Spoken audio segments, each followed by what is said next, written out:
I'm Alfonso Winker. And I'm Trina Olson. And together, we're the co-founders of Team Dynamics. And this is Behave.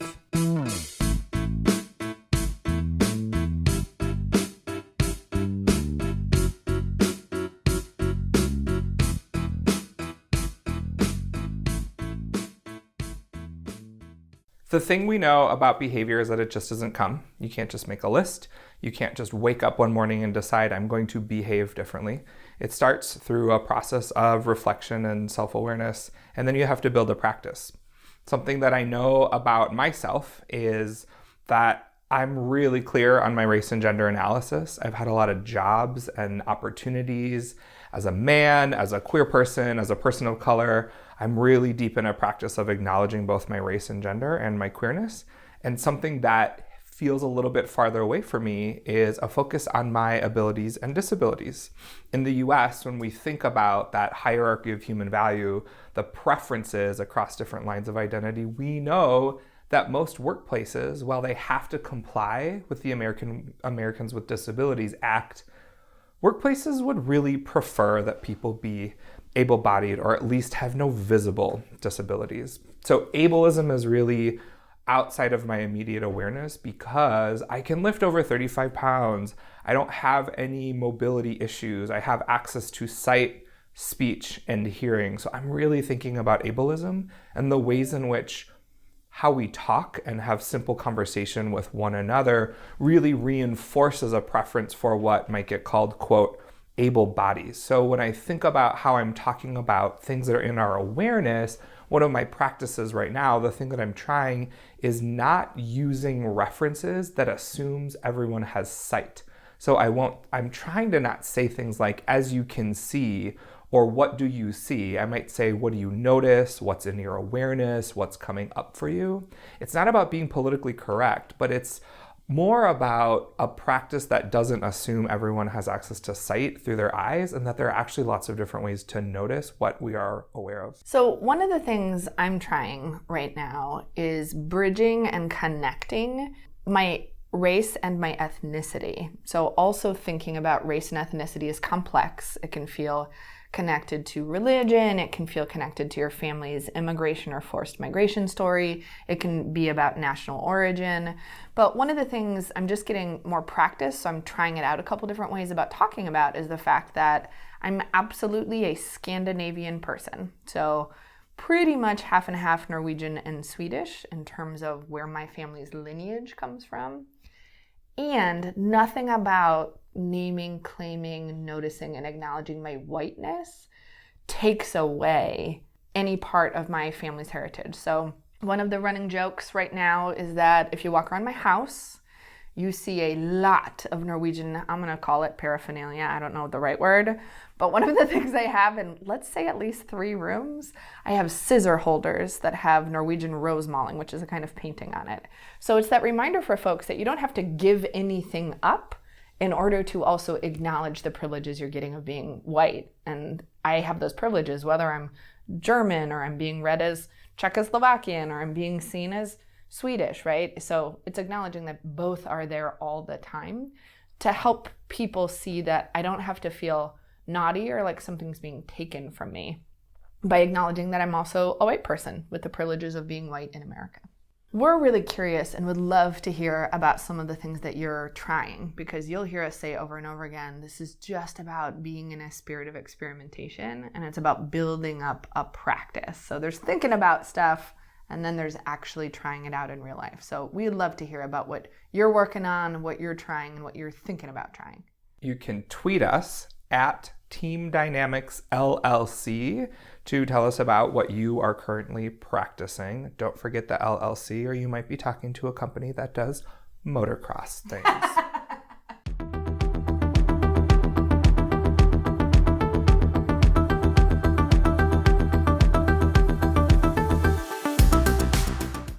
I want to talk about assumptions, Trina. Oh, it's a hot topic. Oh, and it's happening all over the place. Oh my gosh, it's true. What are some assumptions that, as we've been in this work, people have made about you before they even met you? And what are some assumptions they make about you when they have met you, but they don't know you very well?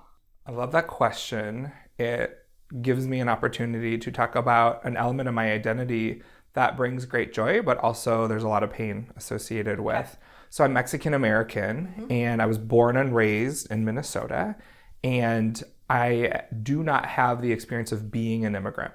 So there's stories of folks on the Mexican side of my family coming to the US. There's a lot of stories about being migrant farm workers, moving between Texas and Minnesota.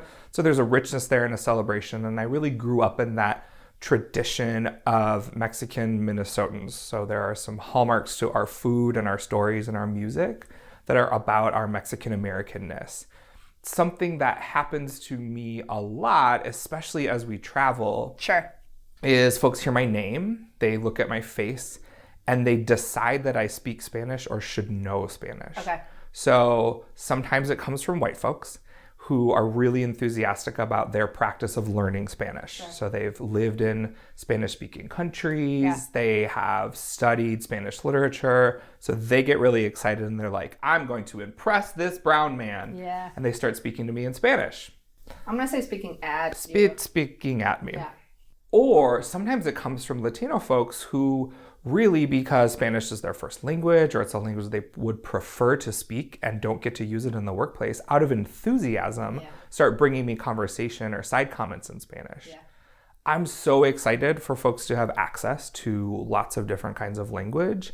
And being able to speak fluently in Spanish is actually sort of a pinch point for me. So I didn't grow up speaking Spanish, and neither did my mom, who is where my Mexican ethnicity comes from. And that was really on purpose in your family, right? It was absolutely on purpose because my grandfather, starting school in the US, would actually get hit for speaking Spanish. And so a strategy of assimilation is what felt like was within reach for him. So rather than thinking about raising a multilingual family, he felt like survival in the US and making sure that his kids could be successful, he felt like not teaching them Spanish was the most important thing that he could do so that they wouldn't experience violence or discrimination at school and ultimately in the workplace. And so the result for my generation is that we didn't grow up hearing a lot of Spanish speaking. Absolutely. There was art and there was music, and I studied Spanish and I have a Spanish minor, and I should probably be better at it than I am, but it's something that I'm pretty self-conscious about. And so what's in my awareness is that a lot of folks, because of who I am, might assume and sort of get excited to use that skill and that capacity with me. And it's something that I'm not as practiced at. Well, I really appreciate that as your teammate, you've talked with me about that before, so that when it does happen, because it is a pattern, it's not like it's happened once, right? It happens often, how you want support from us on the team. So I'm really grateful that you're as close to that pinch point consciously as you are, because it means that I have a better sense of how I can have your back. Yeah, thanks for saying that. And I think when we're doing work that is about identity and culture and sort of where our pinch points are, it's important to be close to those stories so that we don't get caught off guard when those moments come up. If I've decided that I'm going to be a person that champions a shift in culture that appreciates folks and celebrates folks across race and gender, then I've got to have a strong relationship with my pinch points so that they don't knock me over every single time that they come up. I think one of the interesting things too about shifting from assumptions to discovery is it's actually one of like the easiest pivots, meaning all you got to do is learn some pretty good questions. So for example, maybe rather than assuming what language you speak or even assuming somebody knows what your racial or ethnic identity is, saying, oh, I'm really curious because I speak Spanish and English. What are the languages that you speak? Mm-hmm. It feels a lot different. It feels really different, and it's fast. It doesn't take up any more time. And so also we will talk a lot about modeling. So rather than just ask for something that you haven't given, in that example, I started by saying, it's not true. I can't speak Spanish fluently. I've got English under my belt. But if that was true for me, I always start with what I've got and then ask. Yeah. So what are some of the assumptions that people make about you? Oh, there are two that keep happening, and I think both are weird, and I'm just wrestling with them. So I'll just name that I'm sort of in process. So the other day, all four of us on our team who are doing some training were in a room together, And we were in this room with people for hours. And then I eventually was talking about something about me being gay. And there was like an audible gasp, like, right? And I was like, wait a second. I never feel like I'm hiding any part of my identity. It wasn't super relevant up until that point in the training. So I keep getting surprised that people are surprised. And I wonder what people are looking for, right? And as a femme-presenting cisgendered woman who feels sometimes like I'm in drag in either set of clothes, like what am I wearing to be in front of this client so they can hear me? I think that's interesting. The other thing I've been noticing, and it's been happening way more in the last 5 years than ever before in my life. I'm 38 right now, and when I go to work, whether it's with people I know really well or it's a client for the first time, one of the very first questions, if not the first after learning my name, is, do you have kids? Ooh. Or how old are your kids? With the assumption that I absolutely have them, and that is and should be the first way we connect. So when folks are bringing you that, what stories do you imagine they're telling themselves when they're experiencing your name or your age or your race or your voice or how you're presenting? Like, what do you think folks have decided someone that's bringing what you're bringing is or should be? So on good days, I feel like I'm giving off some sort of vibe that I'm a grown-ass lady. And they're just like, oh, hello. She's like, here she comes. She's in charge of stuff, which might even mean people, right? So I feel like in some ways the intent is really like, oh, you feel connected to me in some way, or based on your phase of life. I bet you're just like in charge of a lot of stuff. But I would also say I have had enough experiences that when I explain that I am childless by choice, so I don't have a pain story around not having kids. So far in my life, it's been an active decision. If that changes, that'll change, but it hasn't. I've had folks straight up stop talking to me. Whether it's we were in a conversation and they had a curiosity, or for some reason, they're listening to me less. So I think the story is, or the story I'm telling myself, is that the intent is usually pure and beautiful. I want to connect to you. I would love to know about the people you love. I assume that's the intent. But when I am not able to match that lived experience, all of a sudden, my reaction is that I am less dependable, I am less worthy, something wrong has happened, I've been culturally deviant in some way, or that we might not share values if some of the core parts of our identity aren't the same. So it's a loaded one. And again, it's just been happening more and more recently. Yeah. There's a couple pieces in there that I want to dig in on. Thanks for sharing that story a little bit. And just so folks know, we've given each other a lot of permission to pull on different threads and ask particular questions. And so these aren't necessarily questions we would be asking each other if we were just meeting for the first time in this way. We have a lot of backdrop and context about each other, and that's part of our practice. You talked about worth and you talked about commonality. I'm wondering if we could poke at commonality a little bit as a strategy that really feeds how people make assumptions in the workplace. Yeah, I think of commonality as synonymous with the intent of connection. Yeah. Right? So it's that idea of I want to get close. I want to understand you. I think that's going to be valuable in our relationship and the work we do together. And so I want to find those points of connection. And so I'm looking for where you are like me. Can we role play Sure. what I think is probably a common workplace experience? Oh my God, I'm ready. I mean, I'm not ready because we didn't plan, and I'm ready. Yes, yeah, let's we're do it. the readiest. We're the readiest. So will you be my friend at work who just finished some days off celebrating a religious holiday and sure. telling me about how great it was? Oh, sure. Okay. Hey, it's so good to see you. I know welcome back. Oh, thank you. I know it's been a couple days, and I know you all had a lot of stuff on your plate at work. Thanks for holding it down while I was off spending time with family. Absolutely. I love supporting people when they're celebrating their very important religious holidays. Yeah.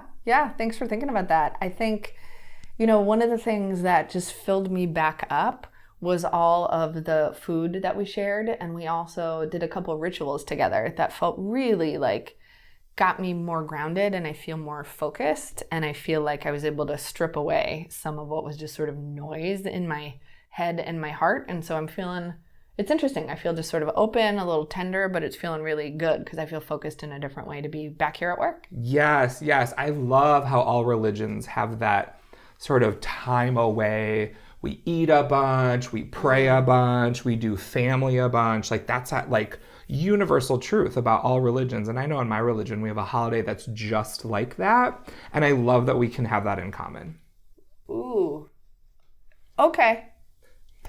Yeah, it's hard even when we role play, right? Right. To not like, I didn't roll my eyes at you, but I like got tight, right? And to know what to say back when someone's setting their stuff right next to yours and you're realizing in that moment, my stuff isn't right next to yours. Yeah, I think the way I've described it sometimes when we're in rooms, right, about assumptions or about needing to back filter everything through our own lived experience rather than just let somebody be theirs. So, you know, my sister can fluently speak 5 languages. And she says the difference that makes the difference is the first night she dreams in that new language. Because rather than think of the word and translate it to English, so she would just see blue, but think azul. She wouldn't have to translate it through the word blue, right? So I think when we do that sort of overemphasis thing, it's like I have to connect your thing to my thing. I can't just see it for what it is first. I have to keep running it back through my filter.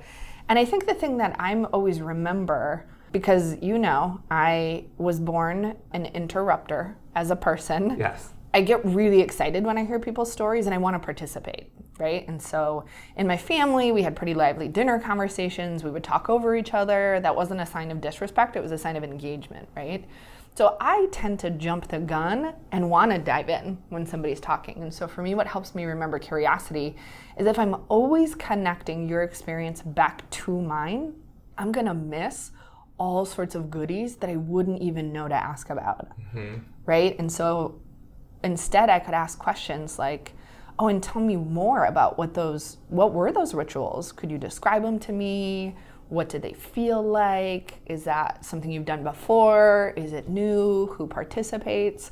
So to just remember to stay in that curious place, and maybe I sense a connection to something I've experienced, or maybe I'm hearing something really different, and I can just bask in the differenceness for a minute and really take it in. And I think too, as you talk about curiosity is the thing to lean into for connection, right? So if commonality makes a whole bunch of assumptions, curiosity keeps the goal of connection central, and it signals to that person, I really care about what this really, really was, and this isn't about me waiting until it's my turn to tell you about my thing. I'm saying to my colleague, this person that I work with, I want to know more about this element of who you are. You took time off work for it. You seem really rested and enthusiastic. Yeah. I would love to know more about you. And I think in that same vein, being open to someone saying like, the rest isn't for you. Yeah. You and I have also been trained to interview people, right? And it's always amazing what allowing a little more silence will make space for, right? Rather than just peppering people, just letting a conversation breathe for a minute, because there might even be more. And it might just come if we give it some space. So you and I often say, if we slow down, that's how we can actually go fast, because we can get so much deeper. And it's in those deeper connections that we are doing more creative work, that we get more excited to come to work, right? All research currently shows people aren't quitting their jobs because they stop caring about the mission. People leave their jobs because the role or the people they're around no longer feels good. Right? They don't all of a sudden think, oh, I don't care about this anymore. Of course they care about it. So it is, what kind of spaces are we creating where we are actually leveraging the best out of everybody? And I think part of what I like about the practice on our team at Team Dynamics is we're continuing to practice curiosity over assumptions. I remember the other day in this like really short moment, we were building something and it occurred to me, I'd never asked the team if anybody was colorblind. I'm not, but I know that there are certain colors that are actually hard to distinguish, and I couldn't remember what they were. So I actually just said out loud in front of everybody, is anybody colorblind? And one of our teammates answered for everybody saying no, and then said, oh, wait a second, I don't know if that's true. Yeah. So I think it's even in those little moments where we just practice and pivot that there is nothing to me that feels better than to feel really paid attention to and valued.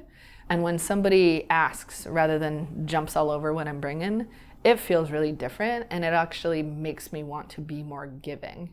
Right. Like, what would it be like to go to work every day in your workplace where you didn't experience people assuming whole stories about your body or your lived experience? Yeah. And what would it be like to go to work every day to a workplace that was more curious and willing to slow down and listen to the truth of your story? Yeah, and you and I have talked about how many people we've hired over the course of our career, and I have said without a doubt that the number one thing that will impress me in any interview setting is, do you ask good questions?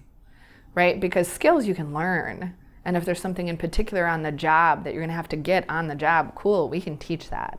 But are you able to really practice curiosity as a behavior? And so to me, questions is one of the ways that I sort of experience that.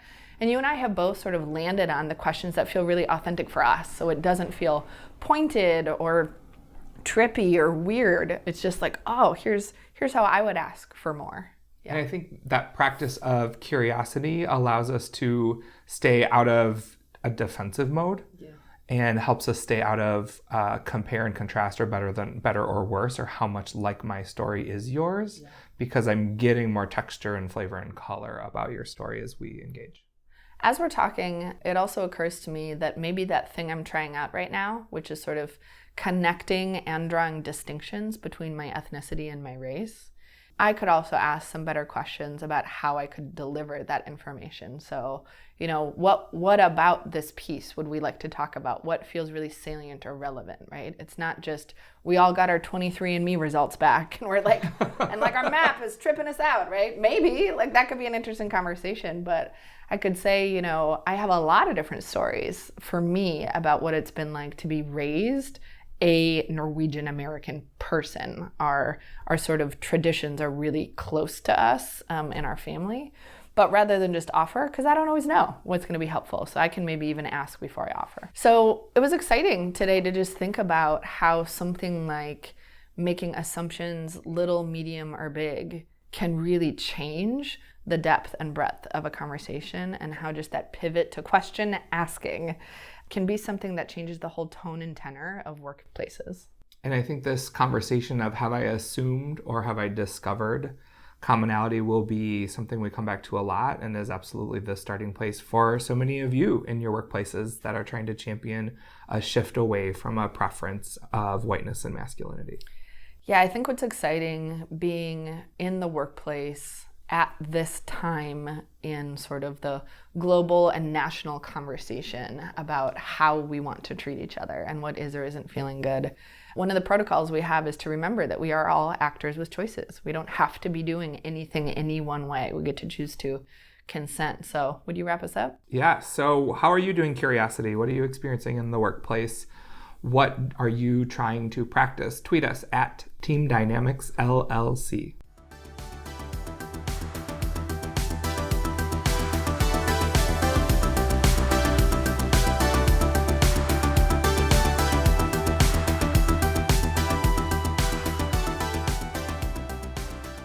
Hey, Alfonso. Hey, Trina. What is bringing you joy right now? Oh, thanks for asking. I'm an off-the-charts extrovert. I've taken the Myers-Briggs a million times. Every time I take it, You broke it. I broke it. Yeah. I can't get more E. And as we are doing more and more work in rooms with leaders, I am realizing that alone time is actually something I need to reset and recharge. It's not that being around people doesn't give me energy. It's still the primary way that I fill up. And I'm in so many rooms in our work of people I don't know well, or that I don't have a depth of relationship, and I'm putting a lot of energy out.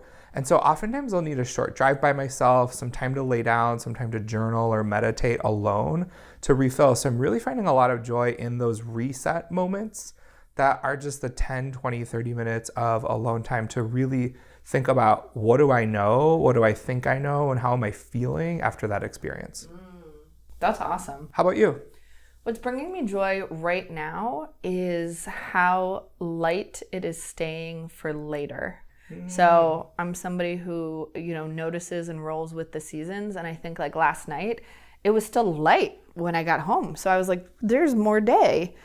So I've actually been doing more reading than usual because I don't know, when it gets dark, I feel like I should just turn on my programs, just watch my YouTube, check out my Netflix. Yes. I don't know. It's like being in a theater and the lights go down. I was like, I should really watch something right now. So last night it stayed light. And so I kept reading and it felt really good to do just something that felt substantive, but it was also quiet, which was nice after a big full day. Thank you. Well, friends, thanks for listening to Behave. Make good choices. He's at the door. Mr. Bingley. Mr. Bingley?